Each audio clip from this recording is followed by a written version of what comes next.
Thank you all for joining BCG Bites, a micro-learning series to improve how you view yourself, as well as your leadership abilities. For the next 4 weeks, we will focus on a very important skill called self-management. Now, this skill is critical for today's jobs and future employability, so I'm glad you tuned in. My name is Dr. Bailey, and I will be your facilitator during this learning process. So now, let's get started.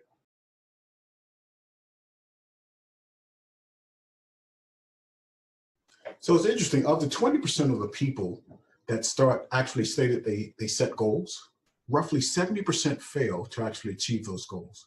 So the problem becomes why? The truth is that we're all great at writing goals, right? But very few of us are actually great at writing down the activities that will actually help us accomplish those goals. I like to say that it's not in your motivation, but it's in the lack of clarity that stops us from reaching our goals.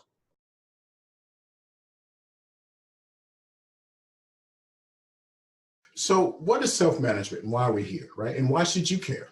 Well, these are characteristics that help you feel and be more productive at home and in the workplace.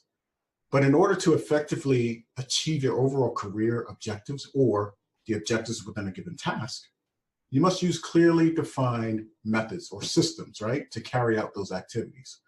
This includes the setting of goals, decision-making, planning, scheduling. And once those tasks are completed, then you must evaluate the success of these methods. So what you'll hear me talk about throughout our sessions and throughout the next several weeks are the systems that we have in place. And in order for us to really develop good, better self-management skills, we need to break them down into two systems or two components, as I like to say, that have a lot to do with whether we actually master the skill or not. The first one being habits, and the second one being mindset. Right? Habits are those behaviors that feed into our ability to reach our goals. And mindset, right? A shift in perspective to how attainable those goals are to you. Here's an example. I want to be good at math, or I am good at math. That is a mindset, right? I want to write more, or I am a writer, right? Those are mindsets that we have. But in order to develop those systems or those components of habits and mindset to improve on self-management, we need to really break down the systems. So let's focus on habits first. All habits, whether we like it or not, are formed to help solve a problem. Think about a few of your personal habits. As a matter of fact, I'll get into a small exercise in a bit, but think about some of those habits. Now think about the problems they solved. And I'll give you some examples. Some of my habits and problems that they solve are, I like to stand up at least 5 minutes every hour.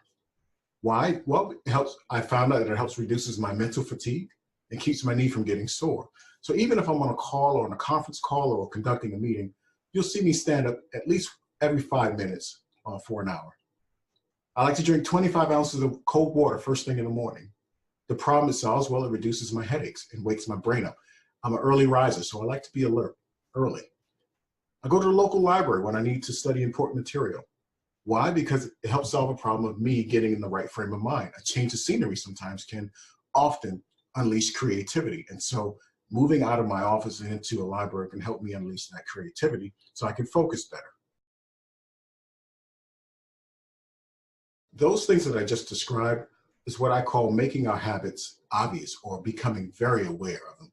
So I'm going to share a little story with you. It's called the Japanese railway system. Now, the Japanese railway system is regarded as one of the best in the world. If you ever find yourself in Tokyo, for instance, or on a train, you'll notice that many of the conductors, if not all of the conductors, have a peculiar habit. As each operator runs the train, they proceed through a ritual of pointing and calling out commands. So for instance, when the train approaches a signal, the operator will point in and say, signal is green, signal is green.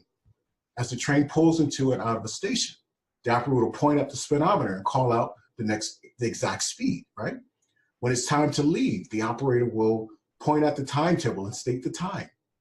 Out on the platform even, other employees are performing similar actions. For instance, before each train departs, staff members will point along the edge of the platform and declare, all clear.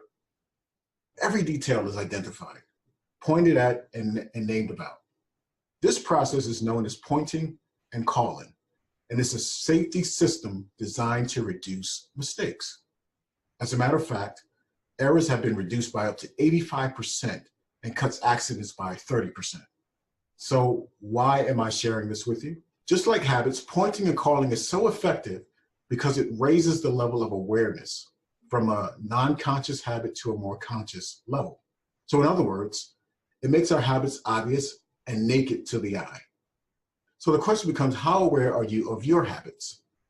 One of the greatest challenges in changing habits is maintaining awareness of what we are actually doing.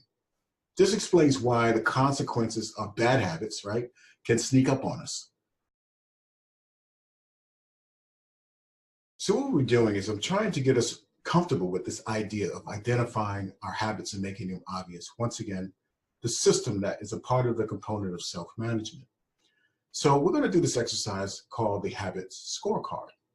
And that's basically taking a tally or a total of recognizing what our habits are. The labels good, bad, or indifferent are slightly inaccurate because, as I mentioned before, they're only effective habits, right? Effective habits that solve problems. So all habits serve in some way, even the bad ones, right? Which is why you repeat them. When completing your habits scorecard, however, you can categorize your habits by how they will benefit you in the long run. Generally speaking, good habits have a net positive outcome, but habits have negative outcomes as well. For instance, smoking a cigarette may reduce stress now. That's how it's serving you, but it's not healthy in the long term. As you create your habit scorecard, there is no need to change anything at first. The goal is to simply notice what is actually going on.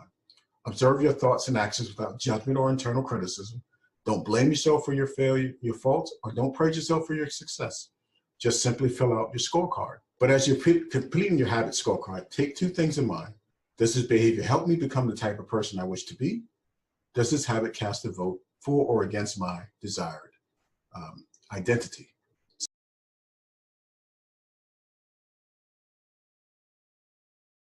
So now that we have a guide to make your habits obvious, let's focus on the mindset component, if you will. Now keep in mind that not only should you be aware of your habits, but you should be aware of how you think, feel, and act toward a habit. This level of awareness is part of what allows you to grow your self-skills management skill sheet. The worksheet is personal skills that are important to effective self-management. And the goal of this is to take 10 to 15 minutes and really think through reflection, self-awareness, planning, monitoring, time management, flexibility, and self-appraisal to really have an understanding of what these words mean to you and how you can apply these in your day-to-day. Once again, it's going to be important for us to use this as our foundation for as we go through the next few weeks. And as part of your action plan that we'll be developing starting today and over the next 3 weeks, you will jot down a reflection to this question that you see on your screen. How can the lack of self-management negatively impact one's personal and or work life? This is your question to consider.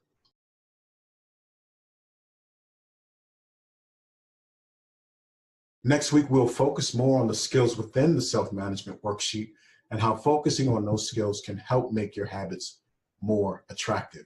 Today, we focused on making our habits more obvious. And so I want you to use your habit scorecard to start identifying, or as I call, pointing and calling out your habits and making them aware.